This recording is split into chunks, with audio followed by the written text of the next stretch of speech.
The haunted minds থেকে আমি সিদ্ধার্থ। আপনারা শুনছেন আজকের গ্রাম বাংলা ভূতের গল্প শ্মশানের শেষ যাত্রী। রাত তখন 10:30। কৃষ্ণনগরের গ্রামীণ রাস্তা দিয়ে সাইকেল চালিয়ে ফিরছিল অরূপ। গ্রামের বটতলার কাছে পৌঁছাতেই হঠাৎ কানে এলো অচেনা এক গলা, এই যে একটু দাঁড়াবেন। চারিদিকে কেউ নেই, অথচ কণ্ঠস্বর একেবারে স্পষ্ট। অরূপ থমকে গেল, বুকের ভেতর অস্বস্তি জমল। অরূপ সাহস করে চারপাশ তাকালো। রাস্তার দুই ধারে শুধু ধান ক্ষেত আর কুয়াশা। হাওয়া বইছে হালকা, কিন্তু গলার স্বরটা যেন আরও শোনা গেল। এবার আরও কাছ থেকে, থামলেন না কেন? আমি তো আপনার জন্য অপেক্ষা করছি। অরূপ ঘেমে উঠল।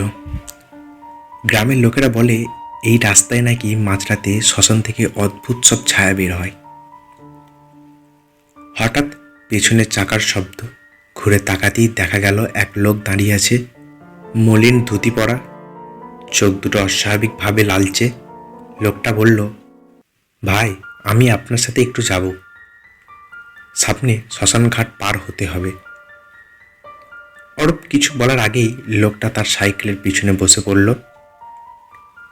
সাইকেল এগোতে লাগলো। রাস্তা যতই অন্ধকার হতে থাকলো, অরূপের বুকের ধরফড় ততই বাড়ল।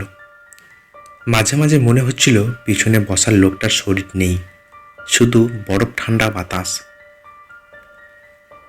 অরূপ হঠাৎ সাহস করে জিজ্ঞাসা করলো, আপনার নাম কি? লোকটা ধীরে ধীরে উত্তর দিল, আমার নামের প্রয়োজন নেই, আমি তো বেঁচেই নেই। অরূপের সাইকেল কেঁপে উঠল। দূরে শ্মশানের আগুন দেখা যাচ্ছে, সেই আগুন যেন শূন্যে নামছে। চারিপাশে শকুনের ডাক আর কুকুরের হাহাকার।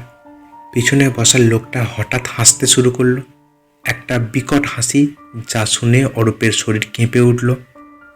শ্মশানের গেটের কাছে পৌঁছাতেই অরূপ দেখল অগণিত মানুষ দাঁড়িয়ে আছে। কারোর চোখ নেই, কারোর মুখ নেই, কারোর শরীর জ্বলছে আগুনে। তারা সবাই যেন অরূপের দিকেই হাত বাড়িয়ে ডাকছে। পিছনে তাকাতেই দেখে তার সঙ্গী অদৃশ্য হয়ে গেছে, শুধু সাইকেলের সিটে রক্তের দাগ রয়ে গেছে। অরূপ প্রাণপণে সাইকেল ঘোরাতে গেল, কিন্তু চাকা যেন কাদায় আটকে গেছে।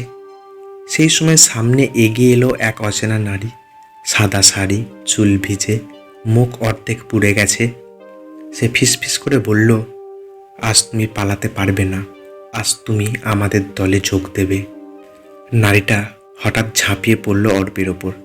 অরূপ অজ্ঞান হয়ে মাটিতে লুটিয়ে পড়ল। তার কানে ভেসে এলো এক শত শত মৃত মানুষের আর্তনাদ, যেন শ্মশান ঘাট তাকে গ্রাস করছে ধীরে ধীরে। ভোরবেলা গ্রামের লোকেরা রাস্তার ধারে অরূপের সাইকেল পড়ে থাকতে দেখল। অরূপকে খুঁজে পাওয়া গেল না, শুধু শ্মশানের গেটে একটা ছেঁড়া জামা আর কিছু শুকনো রক্তের দাগ পাওয়া গেল। আজও সেই গ্রামে বলা হয়, যদি কেউ রাত 10:30টার পর সেই রাস্তা দিয়ে যায়, তবে সাইকেলের পিছনে নাকি একজন যাত্রী চড়ে বসে। লোকেরা বলে ওটাই অরূপ। সে আজও ঘুরে বেড়ায়, জীবিতদের ডাক দেয় শ্মশান ঘাটের পথে নিয়ে যাওয়ার জন্য। গল্পটি কেমন লাগলো অবশ্যই কমেন্ট করবেন। গল্পটি ভালো লাগলে একটা লাইক করবেন। আরও এরকম নতুন নতুন ভূতের গল্প শুনতে চ্যানেলটিকে সাবস্ক্রাইব করবেন।